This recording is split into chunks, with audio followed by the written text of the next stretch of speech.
What are they booing about? Well, I don't know. Well, welcome to the Mindful Cranks, where using your mind is not necessarily a bad thing, and where being cranky can actually be mindful. Let's crank it up. In this episode, we join David Forbes and special guest host Nomi Naeem to discuss David's book, Mindfulness and Its Discontents, Education, Self, and Social Transformation, published by Fernwood Press in May of 2019. The first half of the interview was recorded at the Brooklyn Public Library, so the audio quality is not quite up to par, but it's acceptable. David Forbes, Ph.D., is an emeritus in the Urban Education Doctoral Program at the City University of New York Graduate Center, where he teaches a course on critical mindfulness in education. He was also a professor at Brooklyn College. He's written and consults with K-12 educators about pivoting from neoliberal to transformative, integral social mindfulness practices in schools. To a new episode. He is co-editor of the Mindful with me Cranks, a very of the special Handbook of Mindfulness, episode Culture, today Context, because we have one of our own, and Social Engagement, Forbes, published by Springer in is our 2016. guest today, and we'll be David discussing is also the co-host mindfulness of this podcast. and its discontents, As education, a self, counselor and social David transformation. Taught school counseling at Brooklyn book, College for David 19 just years, published with and is also Fernwood author Publishing. of Boys to And Buddhas, we're Counseling doing a little bit Urban different High today. School Male Athletes We in have the a guest Zone, host, published by Peter Lang. Nomi Naeem. At Brooklyn College, Naomi, he was also co-recipient of a contemplative program development fellowship sorry about that. from the Center for And, Contemplative Mind Nomi, and do you want to Society. introduce yourself? And say a he's a little bit member about of the yourself, how you Mindfulness got to and meet Social David, Change and, Network. Okay, yeah, thank you so much. It's a great honor to be part of it. Is a senior librarian I am a librarian at Brooklyn Public Library, and I we met hope you David enjoy this episode. during the graduate center course I took on Ken Wilber's integral theory, which David was offering through the education department there. And we have been in touch ever since. I also did my final thesis with David, and I think David would like to say something. Well, I'm very happy to have Nomi here. He's a senior librarian right here. We're actually recording from the Grand Army Plaza Central Library. Just for your information, the library has a night of philosophy every year, and Nomi has it's all night marathon. He's had jam-packed sessions, very stimulating. And it's a pleasure to know him, and I learn as much from him as hopefully he learned from the course. Oh, great! Yeah, we wanted to interview David, and it's really nice to have Nomi here, who knows David well, being a student, and I think it's going to be a great interview. And let's start out by having our listeners learn a little bit about yourself, David, your background, and I will mention that the very first chapter in the book is very personal chapter about yourself. And even I learned a lot about your upbringing. And I think it has a lot of influence on what this book's about. So why don't you say a little bit about your background, how you got into mindfulness, and what led you to write this book? I know those are three big questions. So Sure.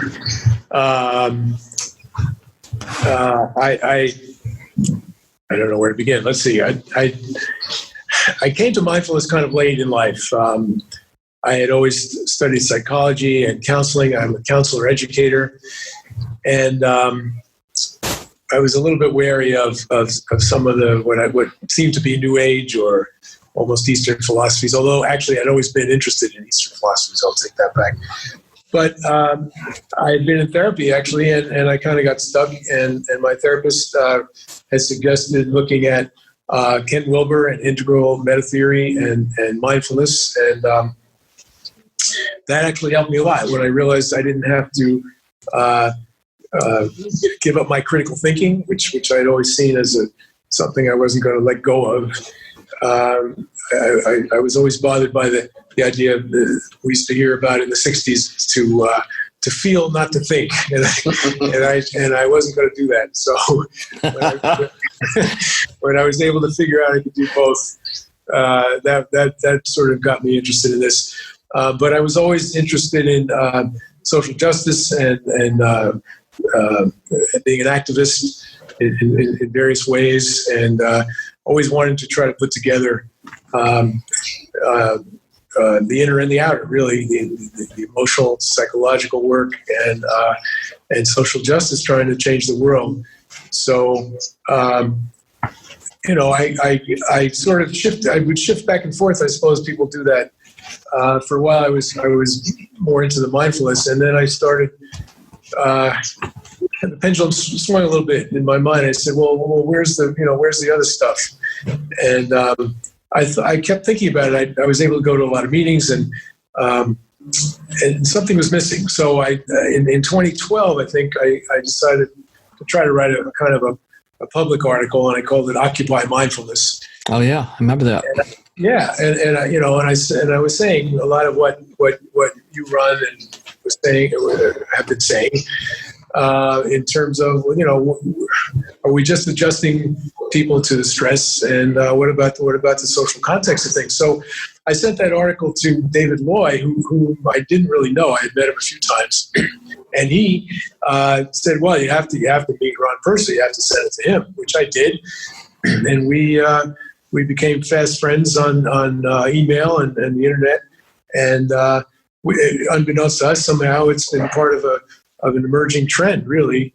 Some of us call it social mindfulness, but a lot of it is what we think is necessary to do a kind of critique of what we see in terms of where mindfulness has been.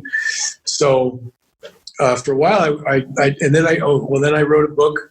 I did some research in a high school in Brooklyn with a football team. So what was the name of that book that you wrote, the title? Yeah, the book was called Boys to Buddhas, Counseling Urban High School Male Athletes in the Zone. And that kind of got me in trouble with some of the educators. They said, well, it's a Buddhist book, and we can't really have Buddhism in the public schools, and that's a whole discussion which we could have at some point. But the point is, I just thought it was a clever title and kind of metaphorical, so that but people take things literally, or they're looking to have an argument. But anyway, that's what I did. I worked with a high school football team, and I was interested in getting them to look critically at their own consciousness, their own worldview. And one of the areas of interest of mine that Nomi is familiar with is in terms of Ken Wilber's integral meta theory, is to look at levels of development, which I would argue that a lot of people that do mindfulness educators don't look at. So one of the things I was trying to do was to get these young men to through mindfulness, was to let go of some of their attachments to some either egocentric, very self-centered beliefs about things, or for some of the young men who were a little bit more developed, kind of conformist notions about what it means to be a man, very, very kind of conventional notions of masculinity. So the idea was to use mindfulness as a way to notice where your mind is going, to step back and witness some thought patterns, and then to question them and let go of them. So part of what I did was a lot of counseling. We would do a whole group counseling with these guys. So that was part of what I did, and of course it was also to help them play football a little better, to not, the ball is coming down, and so instead of thinking about, my girlfriend's in the stand, or my mom is in the stand, or the coach is going to take me out, was just to try to be present and to be literally in that moment as a kind of a tool. So that's part of what I did back then with that book, and I've always been interested in trying to bring it in to other young people. I mean, I've always thought, gee, as many people have, it would be nice to have had that when I was growing up as a teenager. Some ways of being more self-reflective, and but again, connecting it to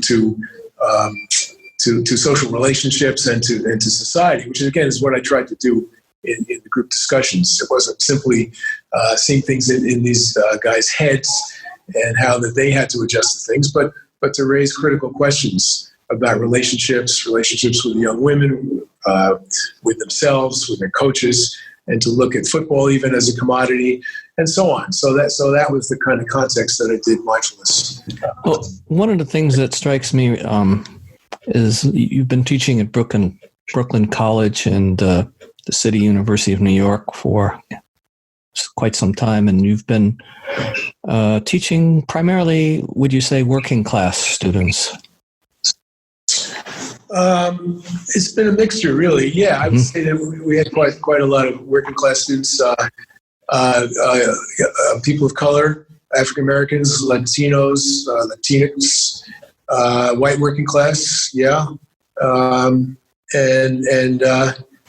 So in terms of them, this was a professional program. They wanted to be school counselors. So I found that the mindfulness is a way to help them both personally and professionally, as well as trying to use it to help the students.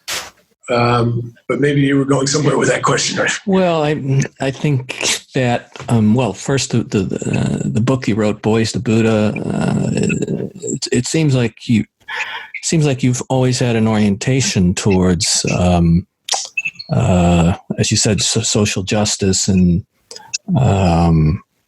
looking at your profession and what you do as a professional school counselor more in a broader socio-political context, not just as some sort of instrumental therapeutic interventions. That seems like that's been part of your focus. Yeah, yes, and that brings up another interesting point, and then we're going to get to some of Nomi's questions. But yeah, sure. What I tried to be mindful of, and one of our colleagues, Jen Cannon, who in Ron and I co-edited a book, a handbook of mindfulness, culture, context, and social engagement. So Jen Cannon wrote a very good critique of a video of I think mindful schools, where they come into a kind of a working class school, kids of color, and she's the woman from Mindful Schools is going to come in, and she's going to be a savior. And Jen Cannon points out, and there are people that are familiar, I think, with this trope in Hollywood, the kind of the white savior trope of the white guy's going to come in and sort of fix these African American kids or so on. And I tried to be aware of that. And one of the issues that I'm always asking in mindfulness and education is what is your intention? How is this being used? And if I hadn't been mindful, I could see myself sort of falling into that white savior trope. And I tried to be as mindful and careful about that as possible, because I think there is a preponderance, an unequal preponderance often of using mindfulness in inner city schools with a lot of disaffected students, and we have to ask ourselves, what's going on with that? Why is that? Is it that there's some need for social control, a need for anger management? So those are a lot of issues that I often don't see people, mindfulness educators, addressing.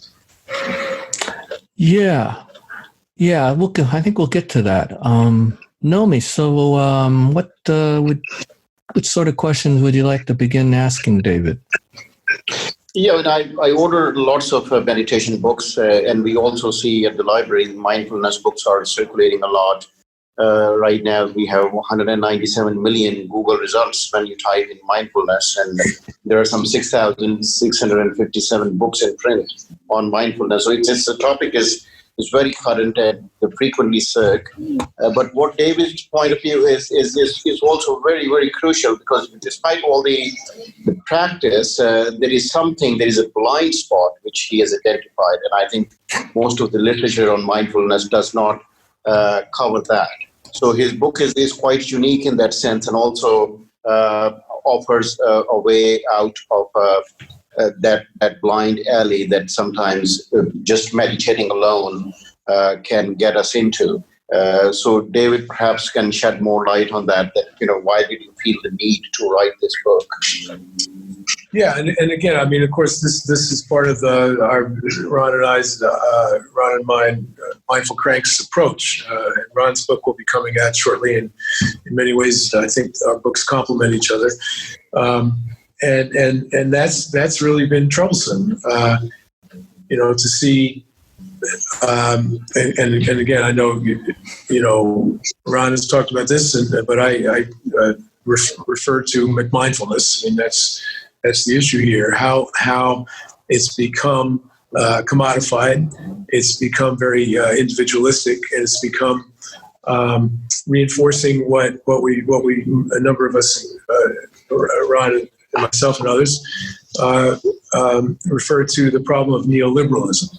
And neoliberalism is this kind of water in which we swim, that we're cultural values and implicit social structure that we're often not aware of, unless it's something that you have thought about and read about and studied, which is really the assumption that the market is to solve all one's problems, that there's, as Maggie Thatcher once said, there's no such thing as society. There's really very little interest in public good or public welfare, that the individual in one's own head is supposed to solve all one's problems. And that's what the argument here is really, that the mindfulness, the way it's often used, is inadvertently often reinforcing that very structure, the very structure that contributes to people's stress in the first place. Everybody needs to compete. Everybody has to develop their own brand. The whole notion of community and public support is being eroded by Republicans and people in power, and the very problem of mindfulness is in a way reinforcing that. And again, a number of us talk about the origins of mindfulness, which come from Buddhism, and how that's just been severed. It's been the notion that there's a kind of a non-dual reality among and between people, and instead of dissolving the self, instead of looking at investigating the self gets reinforced by this. And so again, that's not necessarily my my sole perspective. Ron shares that, and other people have, but that I felt the need to, in particular, focus on education in schools, and to see and to point that out, and to say we need another way to do things. But again, part of it is, I think, a critique is very important, a way of trying to clear the ground here. I mean, you do mention David Foster Wallace, his analogy to the water and the fish. I would like to say something about that. Yeah. I've used David Foster Wallace's famous commencement speech in a couple of ways. In a chapter actually that's in the edited book that Ron and I did, and sometimes in talks I'll talk about he uses a little. A brief little story in the beginning. He says about two young fish are swimming along, and they run into an older fish, and the older fish says, "Good morning, boys. How's the water?"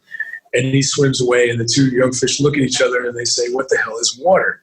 So, the obvious point here is that most people do not look at the water in which we swim, which is the often implicit or hidden or unacknowledged or unexpressed cultural values and cultural meanings that we create, the intersubjectivity in which we swim, and that's one use of that. And again, the argument here is that people need to make those explicit, and to see what they are.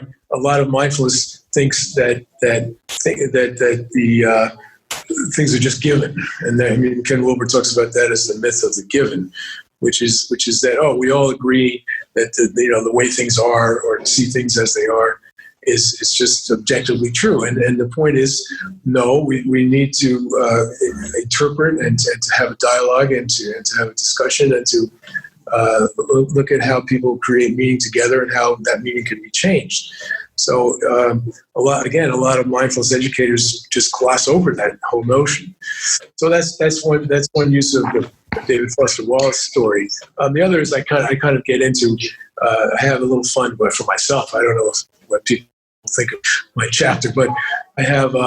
I look at his commencement speech in terms of his level of development. I look at Suzanne Cook-Greuter and Mark Foreman. They're both integral thinkers, and I try to see why and how David Foster Wallace kind of struggles with some of the contradictions and back and forths that he makes in his commencement speech, where I think he's struggling to try to find the kind of groundlessness or the non-dual reality that underlies the ego and underlies language and constructs, and he can't quite get there. So that's a little bit of what I did with him. You also mentioned the military-industrial complex in the interest of, like you said, you mentioned mindfulness. Yeah. Oh, the mindfulness industrial complex. Yeah, that's been a controversy. The publishers couldn't quite get that right. They was a D. But I did borrow that term from Glenn Wallace, who I believe might have borrowed it from somebody else. I just thought that was a kind of a smart-ass, clever way of talking about, again, the culture, the mindfulness culture is that it's all I, me, mine, in the sense of it's an old Beatles song, but it's all about me. So that's kind of what I and a few other people, including Ron, have talked about. Mm-hmm. All right. Yeah. So there's also the mention of the corporate structures, capitalism, and how it has, in a sense, usurped the mindfulness movement. The courses are being offered, which are quite expensive, and many companies are inviting meditators to teach. But the ruthless profit making continues as it's business as usual. So yeah, and again, I will refer and defer to Ron's upcoming book. He gets much more into the details of that. I allude to that. I think that's an important background for people to realize that again, a lot of the original meanings and values of mindfulness have been appropriated and taken over and commodified. They've been psychologized and as a form of therapy, and a way of making money. I mean, Ron knows the figures. It's a something $billion industry, and people sell it, and there's that's the whole issue. Should there be a professional standard of what mindfulness is? I don't think so. On the other hand, a lot of people just try to exploit the buzzword of it. I mean, there's all kinds of here in New York. There's lots of studios that charge an exorbitant amount of money just to go and sit and just to de-stress. So that's definitely the background for a lot of this. It's just really been kind of perverted. And again, one of the arguments that again Ron and I share is that it's not a matter of returning to some pure fundamental or foundational or Buddhist or even what I also refer to as Abrahamic prophetic traditions, but it's definitely worth looking at how it's to criticize the way it's been commodified, which again reinforces the individualistic, inducing stress-based society of neoliberalism. So when we look at the other 7 precepts, like it's one of the 8. So you think bringing in the right livelihood would perhaps give it the right kind of context, because it has to be seen in configuration with the other 7 precepts. Yeah, I mean that's an interesting point. I don't profess or claim to be a good Buddhist. I think that's a good analogy. The larger point is that early moral traditions, including Buddhism, have a set of morals and ethics, and one of them, as you point out, the 8 is the idea of having a decent way of making a living. And I know there are serious Buddhists that talk about Buddhist ethics and looking at how we're looking at alternatives to capitalism at this point, and alternatives to neoliberalism, which again we talk about how it's dying in a way, and yet it's still alive. It's kind of a zombie. But the point is, yes, how do we have what the Buddhists call right livelihood? How do we have a decent society where people can have fulfilling work? I would bring in Marx along with Buddha around that issue, certainly. You do mention spiritual bypassing. Yeah. I think it's very crucial in this context. So would you like to share something on that? Yeah, I think for our listeners, it might be, to some extent, a common term. It does come from counseling. I think that John Wellwood, who was a counseling therapist, might have coined it, but quite a number of people use it. It really means skipping over the actual material world, the social constructs, the socially determined world, and just saying, and just jumping right to the what some people call the absolute, rather than the relative world, and seeing how they're interrelated. Just saying, well, everything is really, we all know people that might say, well, it's all meant to be, or God will provide, or it is what it is. And those are kind of simple examples of spiritual bypass. But whenever you hear somebody like, I won't even mention his name, the leader of my MBSR, saying, well, we all really need to just breathe and to be together, and if you're mindful, then the mindfulness does the work, and people that speak in very global, glittering generalities. Those are unfortunate examples of spiritual bypass.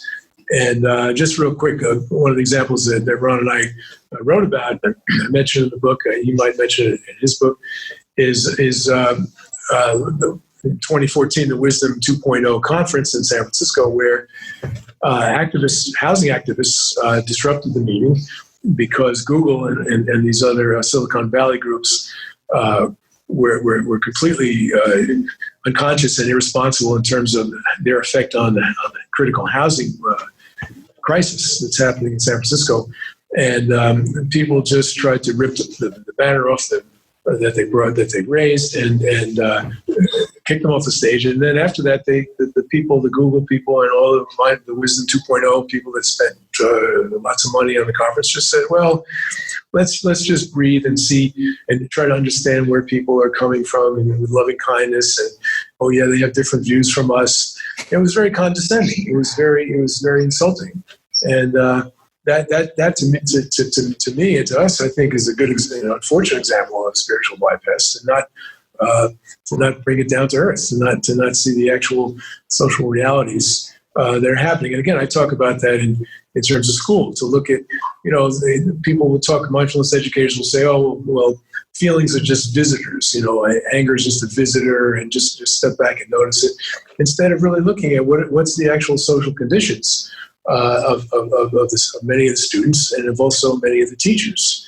So unfortunately, I think there's a lot of spiritual bypass. People don't really aren't very in this field, aren't very interested or willing to look at actual social world and to try to work with it. I'd like to jump in just for a second on that. Yeah, the chapter 4 is seeing things as they are. The relative and absolute. And I think you're making exactly a crucial point that is underappreciated, is this conflation of the relative and absolute, and these empty, mystifying statements that are made by many of the mindfulness leaders, like radical acceptance and all this kind of bullshit. It's just like the absolute is overriding the relative. And it's easy for them to say because they're in very elite, privileged positions that can make and utter those kind of nonsensical statements. And, the one that really bothers me is like, oh, we're all one. It's just we're all like human, and we're all universally human and blah, blah, blah. And it's like, I've had enough of that bullshit. Yes, I agree. Thank you. So that anger doesn't need to be managed. That anger. Well, now we're going to get to the anger part. I can't wait till we talk about anger, because I'll tell you, David did an amazing job talking about, well, not just anger, but he talks about smiling, talks about anger, and it's really interesting. Prophetic anger. Why don't you talk about Grapes of Wrath? You kind of start out this issue of how anger is kind of been sort of seen as some sort of free-floating emotion that's disconnected from actual social conditions. But you lead off with Grapes of Wrath. I think that was a beautiful way to start out that. Thanks. Yeah, it's one of my favorite books. And so the point of the little example I used from the Grapes of Wrath was that these men who had really been struggling were gathering together, and they and at first they were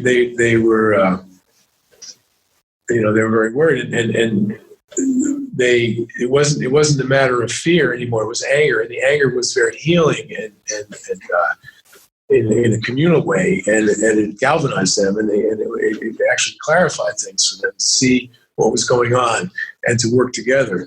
And I kind of contrapose that with some mindfulness educators that think that, well, anger, not only is anger just like you said, a free-floating kind of irrelevant, socially disconnected feeling, but it's also other people actually talk about it as negative. It's a negative feeling intrinsically, which I think is not true. It's just destructive emotion, right? And so I guess Jesus was guilty of these destructive emotions, right? When he was throwing people out of the right. He threw the money lenders out of the temple, and he was pissed off. He we think he was right. So we still need to throw them out of the money lenders out of every place. So one of the what you're saying then is that anger is an embodied expression. It's socially embodied in what's happening around us. And the problem with the mindfulnistas is that they don't link it. They're not linking it to the actual conditions of people's lives, especially students, people of color, and underprivileged students, and where I look at Black Lives Matter and Alicia Garza. But you do make a difference. You do differentiate between anger that's we're ego invested, or getting angry because our pride is hurt, versus righteous anger. Yes, and I think that's important. And a number of activists and African American women and feminists have made that point, and I think that's very crucial. There's a kind of ego-attached, ego-invested anger that's all about me and self-righteous. And I think what I think in schools is so important is, and I don't see it happening, but I would love to contribute to making it happen, is to get students and teachers to say, well, let's examine, let's talk about that. What's the difference between self-righteous anger and righteous anger? When is it justifiable to be angry? And then beyond that, what is skillful anger? How do we do that? What is grown-up anger? And when is it productive and when is it helpful? And when do we need it? So that's the kind of discussion I think that's very much needed in certainly in school programs, where again there's kind of an anger management and a kind of just say, as you said earlier, kind of that disembodied anger, just to sort of see it come and go, but instead to connect it that way. So that's part of what I was trying to say. Yeah, and you lead off this chapter too, talking about Thich Nhat Hanh's smile. Yeah. And that's a very interesting, where you're basically making the case that he's really maybe again conflating the absolute and the relative, but also avoiding intersubjectivity. In other words, and that you actually brought this into your class, is that right? Had them talk about this, analyze this. Yeah. I asked them. I said, "Look, we're here. We are in Brooklyn. So what's it like?" He's saying, "Wake up and smile." Okay, that sounds nice. And part of it, in an absolute sense, if you really are awake or enlightened, maybe you will smile. But he has that on one hand. On the other hand, he's saying, "Well, try to smile because it's a good intention." And so we tried to break that down. We said, "Well, what does that really look like here in Brooklyn?" So we talked about, and then Ron and I kind of poked fun at a New York Times writer who's David Gellis. David Gellis, we'll name him. Yeah. Who's written on mindfulness in the world, and so he talks about smiling on the subway, and so I kind of parodied that. But we imagine trying to smile on the subway as you and a New York subway, yeah. Yeah, New York subway here, and so, but in class we tried to break it down. We looked at what does it really mean to smile in Brooklyn. So we looked at levels of development. What is the intention or motive to smile? We looked a lot at gender, and gender is a big issue with smiling. Is that so the women said, look, we're often in a bind. If we don't smile, some guy we don't even know who's a pain in the neck will say, hey, you're so pretty. Why don't you smile? And if we do smile, then we look like we're available, and we're not available. And then I sort of had some fun. We looked at resting bitch face, which is a whole kind of fun thing that people talk about. So one woman said, "Yeah, I'm not in my class, but in an article said, yeah, I'm going to mindfully endorse my restful bitch face, which is." Just when your face is at rest, you don't always look like you're smiling. So what? So the point was to really kind of deconstruct it and look at it in very specific, concrete, social ways. So yeah, we did that in class. We had a little bit of fun with that. Yeah, and you don't mind if I quote you quote this guy Edward Ryan in the book. Yeah. And he really nails it. I think he's a Yale clinical psychologist and also a longtime meditator. And he questions whether smiling means being enlightened. And let me read this to you because it's so good. It says, "Have you ever noticed how much smiling there is in American Buddhist circles? Almost every photograph of a meditation teacher or psychotherapist who integrates Buddhist mindfulness into her or his clinical practice is characterized by an enormous beaming smile. Sometimes I've thought maybe it's a form of advertisement. Sometimes the smiling even seems competitive. See how happy I am? Am I mistaken to think that the implication is that these superlative smilers are enlightened and that enlightenment naturally leads to blissful happiness? Not to be cranky. I enjoy smiling, both my own and others, but always smiling and smiling so intensely? What is all that smiling about? I do not think it can be enlightenment." Yeah, that's a great. I thought it was worth. Yeah, that's a good quote. Later on, yeah, and again, that's a kind of a spiritual bypass as well, just to sort of override things, and again, people. And the way the mindfulness, so-called mindfulness revolution, is culturally represented is the wealthy white blonde woman who's smiling on several. Three Time magazine covers, no less. Right, but can you talk a little bit more about? Because I think what's unique to your book is you talk about the difference between states of awareness and stages of development. Mm-hmm. It seems to run through the book in a way that provides this much more multi-level, multi-dimensional way of understanding our social embodiment. Can you say a little bit more about that? How that factored into your thinking on this whole thing? Yeah. Nomi, do you want to say anything about that? This comes really, I learned about it from Ken Wilber, but there are independent developmentalists, Robert Keegan at Harvard, Suzanne Cook-Roy who picked up from Jane Lovinger's work. So it really took off in my own way of thinking. But so, like, I think you mentioned it in the book that there are lines of development. One could be evolved in one area, but not in another area. Like you give the example of it. And they might have had many nirvana kind of experiences, but on the other hand, they were very nationalistic and they would do anything for the emperor. Yes. So in a sense, the stages of development and the lines of development and how they are sort of different. Yeah, and Ron and I interviewed Brian Victoria, so he has the classic example. When during World War II, in Japan, some of the Buddhist monks could meditate like it was nobody's business, and they got into very highly evolved states of consciousness.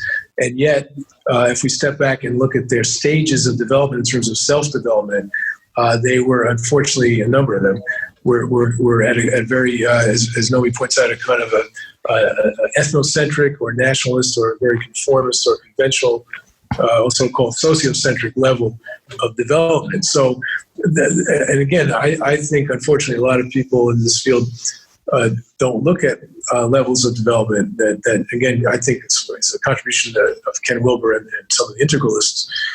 And you have to look at how stages of self-development often frame people's worldview. So again, you can have a kid who's meditating, and maybe they've reached a calm state, but they're still at an early stage of development in the sense that they might even be egocentric. It's all about me. I'm doing this to get some reward, or they're at a conventional level where I want approval from my teacher, or I'm doing it because everyone else does it, and so on.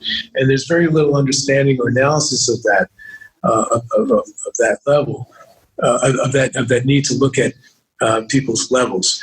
And I guess one of my points is, and I don't know, maybe it's arguable, it's controversial, whatever, is that when people do manage to get at later stages of development, it may not matter so much whether one is secular or non-secular in a way.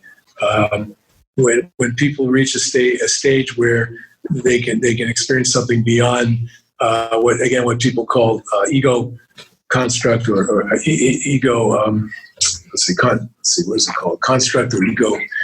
Construct awareness. That's it. Ego awareness, or in which you recognize you really recognize that your own ego is just this.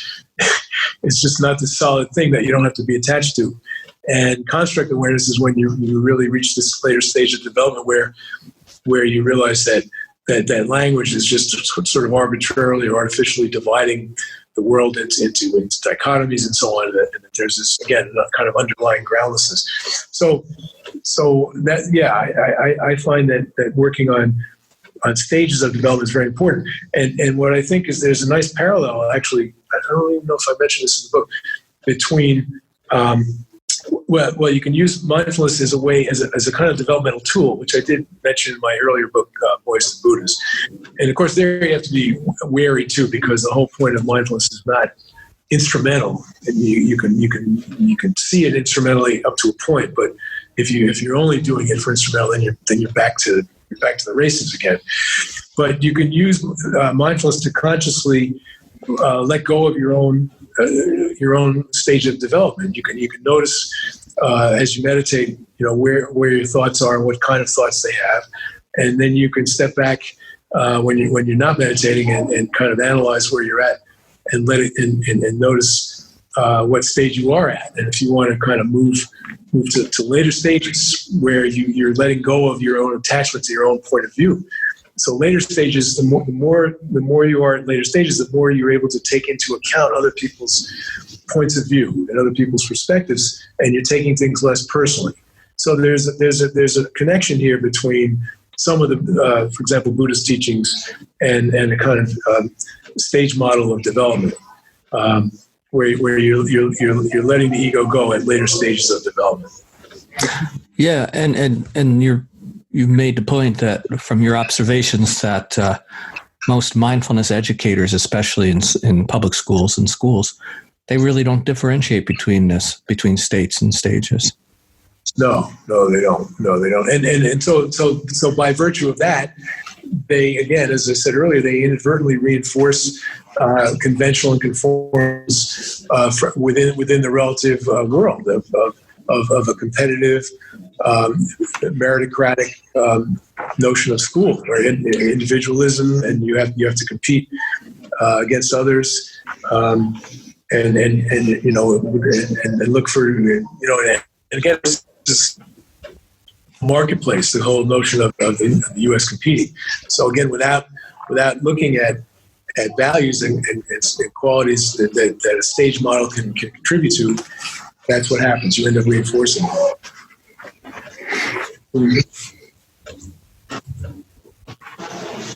Don't worry, we could add out the pause. No big deal. So, would you like to mention, like you do mention the school to prison pipeline, and so in a sense, how can we tackle that problem that is so rampant? Yeah, and again, one of our colleagues, Fumi Su, has written about that. It's kind of a very influential brief article. She was critical of looking at how mindfulness was used in an Oakland school where there's a lot of working class African Americans, and there's the whole issue of the school to prison pipeline. And so again, the larger point is, can we create a kind of social or critical mindfulness where we're connecting people's experience, often young African American men. There's clearly a population here that does get brought along the school to prison pipeline. How do we help not just them but their teachers and the community? Can we bring in a kind of a social mindfulness that connects awareness of one's own experiences and having insight into one's own patterns of thinking with what's happening in their social world? And the schools need to do that. The schools need to really develop a kind of what some people call a we space, which is a kind of a creating a mindful culture, but also looking at policy, looking at actual policies that contribute to people feeling stressed out, or people feeling angry, or people feeling helpless or hopeless, and looking at so it's not just a matter of adjusting to a school system. It's also a matter of needing to look at the social structure and looking at policies and so on, and working. Some people talk about mindful social action. In other words, creating ways of challenging the way things are. Learning about the water. Yeah. Yeah, I think that's an excellent point, especially if we're talking about mindfulness in schools. I mean, schools are supposedly the places and the sites where we're trying to educate students. But most mindfulness programs really don't engage in any kind of dialogue.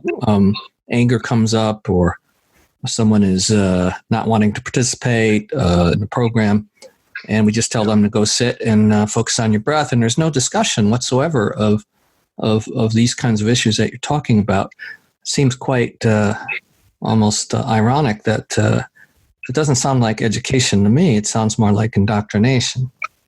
Well, that's a real problem. So for example, there's a new movement afoot, and I appreciate much of it and I respect it, called restorative justice. And restorative justice is an alternative among some schools to the school to prison pipeline. So instead of just sending a kid to the suspension room or suspending him, in this case, often they will try to have a peer mediated meeting with let's say somebody who's bullying somebody or getting into trouble. And so they'll have restorative justice where people will try to talk about it and help the young person try to see their what mistakes that were being made or hearing from their peers. Again, the issue that I see as a limitation of that is they're in a way they're just adjusting the angry child or the child who's acting out to the situation. They're not really looking at the school and how the school itself needs to change in terms of social structure.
So one of the things we hear a lot is that children don't know how to pay attention, and that mindfulness can help them learn how to pay attention. What do you think about that common complaint?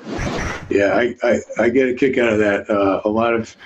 You'll see a lot of mindfulness educators.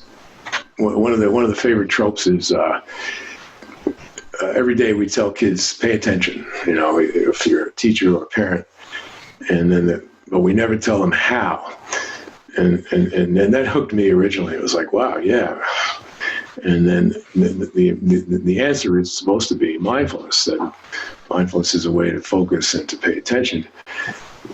But the more I started thinking about it, if you look at, and I always ask an audience or a class I'm teaching, how many of you remember as a kid that you could be totally absorbed in something and pay a lot of attention to whatever you were really interested in?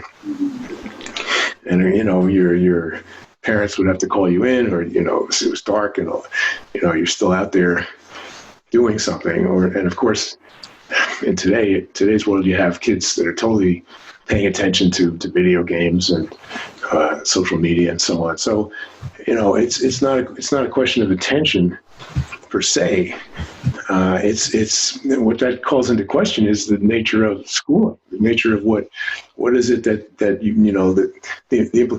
implicit critique or value is that they're not paying attention to what we want them to pay attention to. Now that gets into a whole discussion. Yes, some as adults we want to socialize children and guide them into paying attention to certain things that they may need to pay attention to. So it's not completely that that let the kid find whatever they want to pay attention to, but it calls into question that the quality of teaching, of education, and that a good teacher is able to link a child's intrinsic interest in something with the subject matter, or through having a good relationship with the children, students, and sort of capturing their attention about things that they may need to know. But that's the point. I mean, we need a discussion about what constitutes education and learning, and it's not simply a question of attention, because as we know, I mean, people do pay attention. So we need to look at it like that, and that's hardly ever discussed. That's one of the things I find.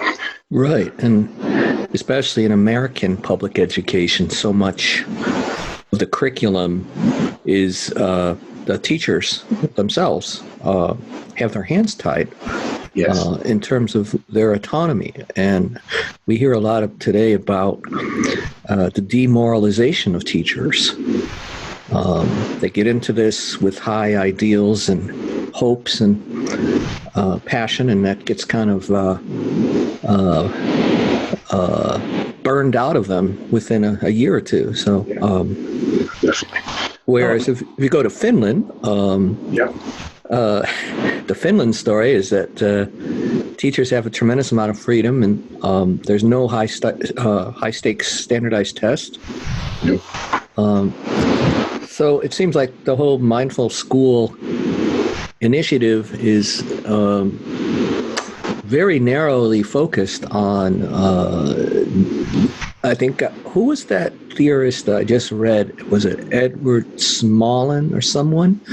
A journal that he said, we have mindfulness in education, but we don't have mindfulness as education. As education, yeah. I thought that was an incredible way of putting it. Yeah, and we could get into that. I mean, that's a real turn. That's kind of a turn that you and I have talked about in terms of moving away from mindfulness as a form of adjustment to unaddressed inequities and norms in school, to using it in a much more socially conscious way.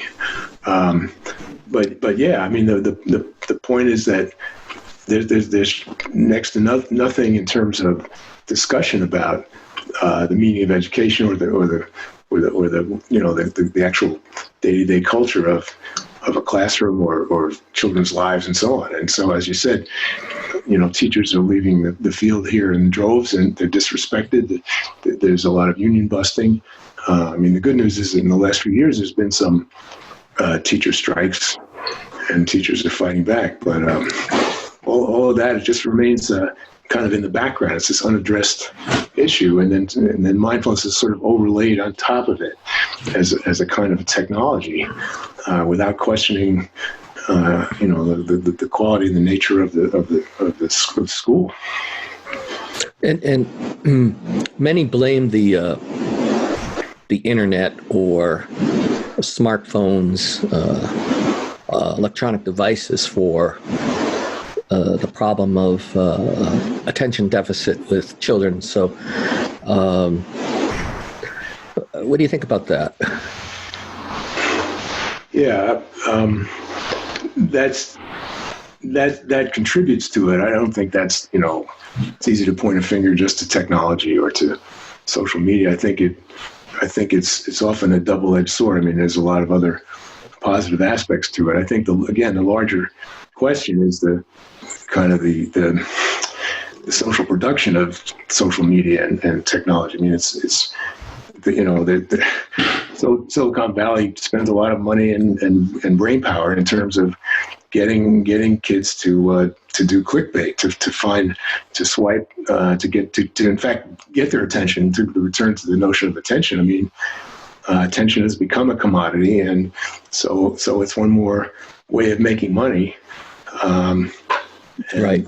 And that, again, we can't overlook the larger social forces of neoliberal society. That's it's not kind of simplistic just to say it's the technology.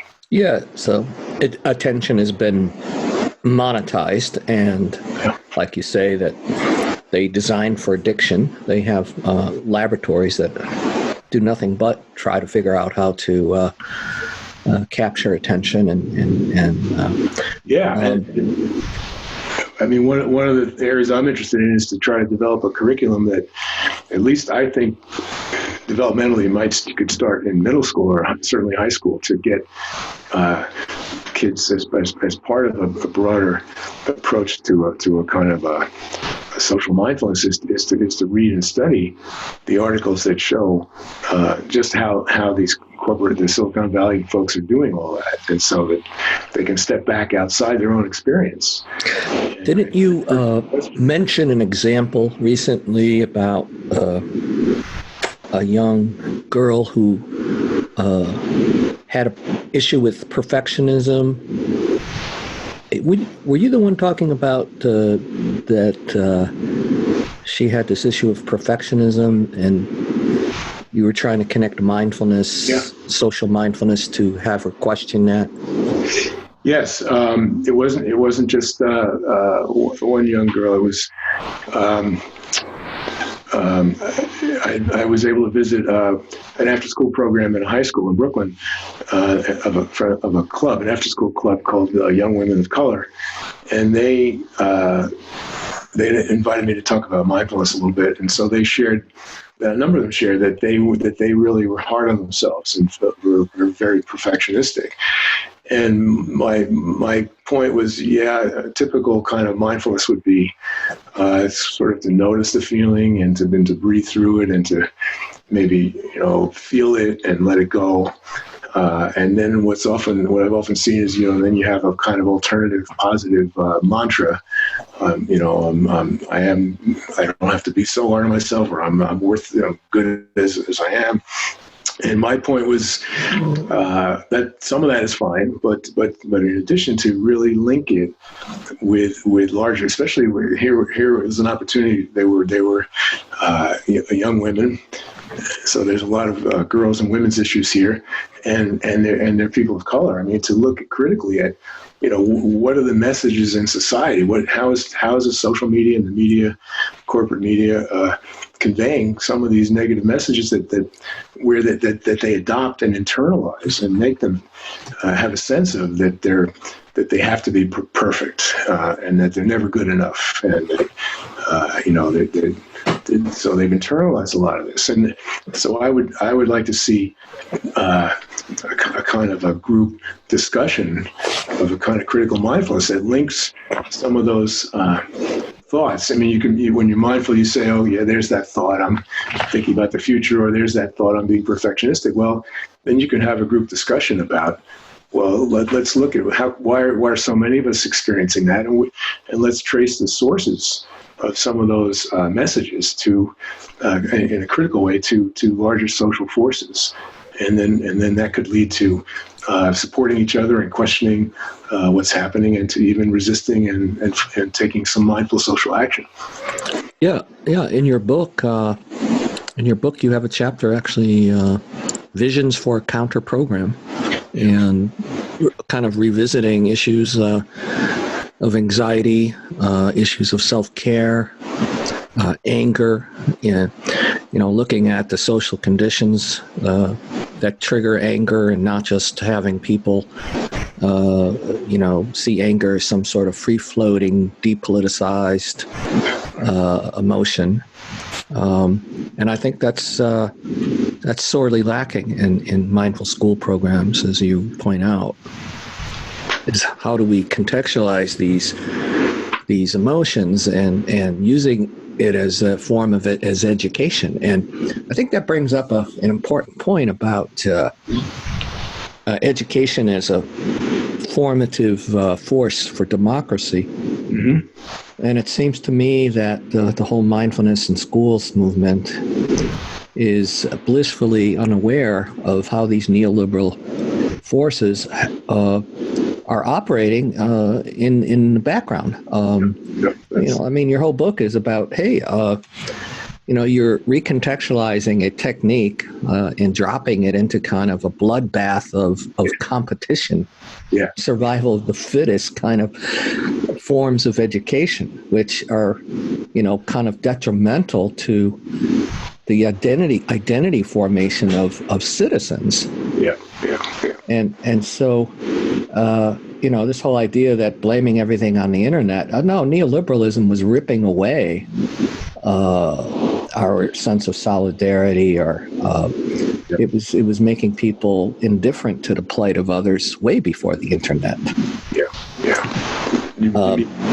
And very isolating individuals, atomizing individuals, and that's the way mindfulness is being taught. It's being taught within a framework of atomization. Yeah, definitely. It's very individualistic. It's privatized, and again,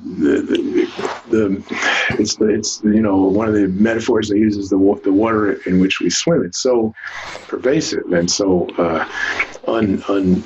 unexamined. We don't step back and look at the whole myth of meritocracy, that all you have to do is individually compete and work hard and you're going to succeed. Right. And so we're so swimming in it, and that's what makes it difficult. I mean, there's a lot of well-intentioned educators and mindfulness people that are not stepping outside of their own belief system or their own practice to critically look at what you just described. Right, and you write on page 163 in your book, in a neoliberal culture, individualism weakens empathy as a potential practice of social solidarity. I think that's interesting because even empathy now, and the whole fad of emotional intelligence is now also being kind of co-opted in a way. One of the things, one of the most faddish things in education now, public education, is this thing about grit. Yeah, right. Have you heard about that?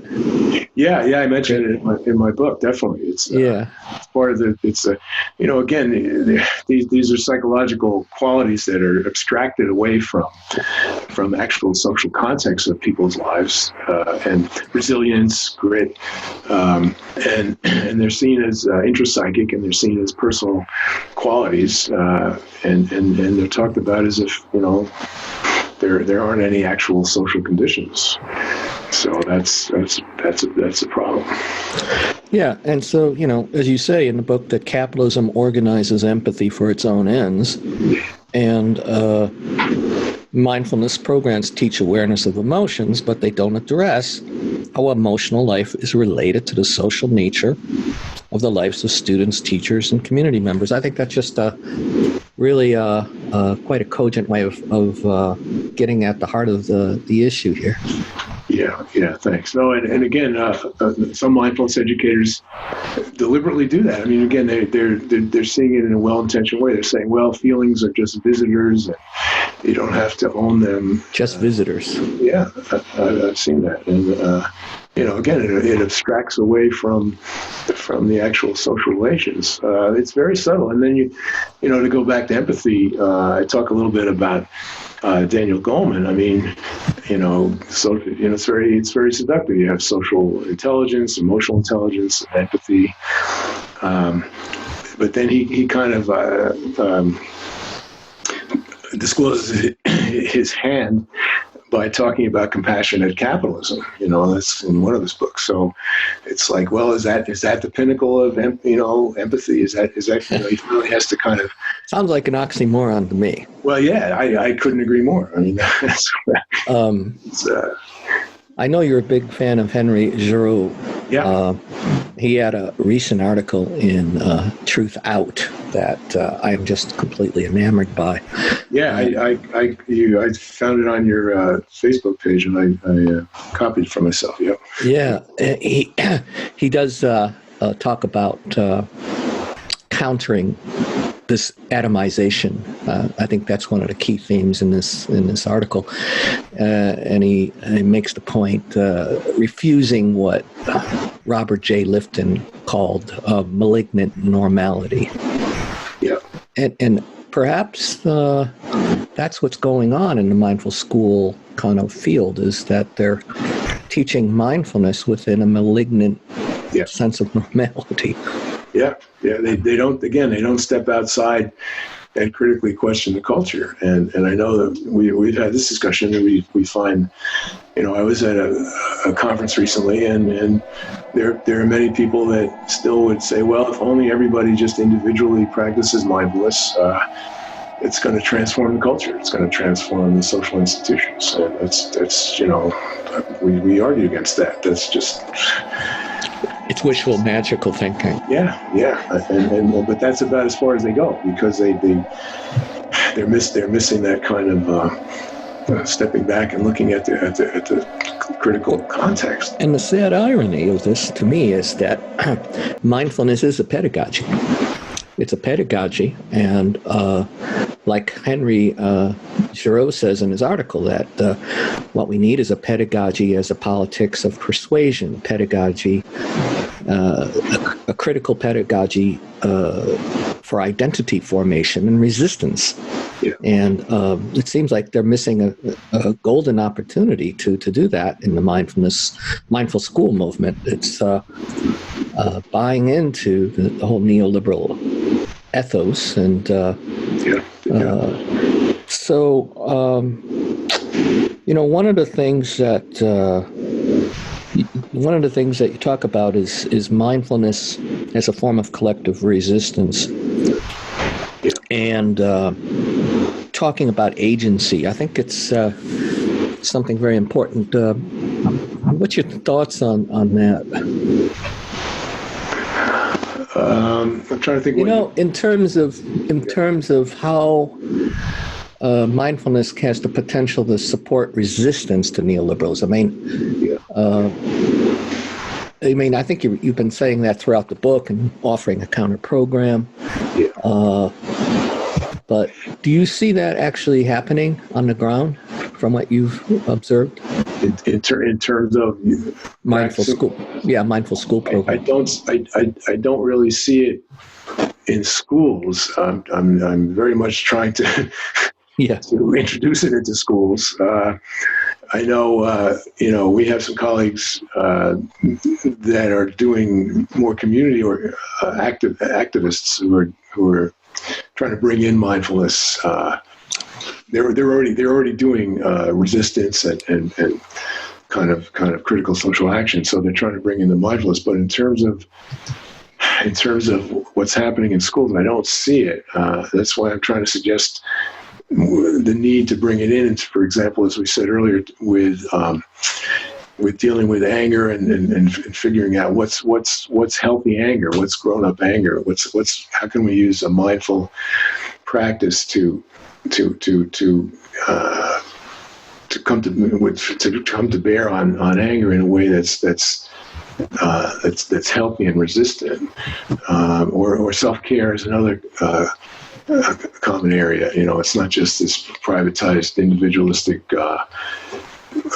personal responsibility that the wellness industry loves to have everyone buy into, literally to commodify. But can we do it?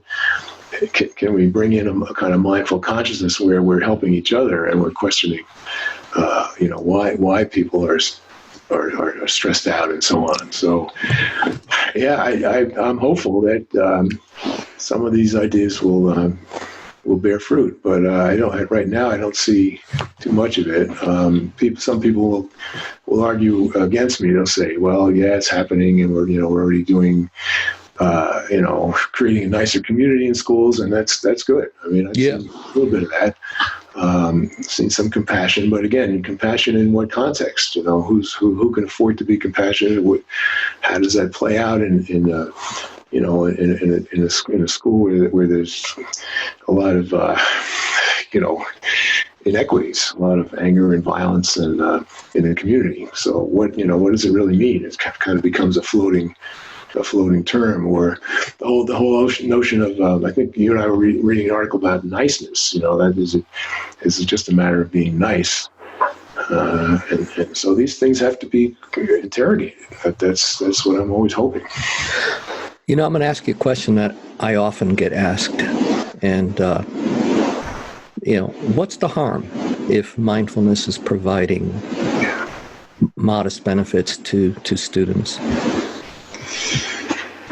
Yeah, I mean, really, the implicit answer is what we've been saying, which is that it can serve temporarily to reduce some stress. It's not getting at the sources of the stress, and it's also inadvertently reinforcing the very system that an individualistic system that often produces the unhappiness and the stress.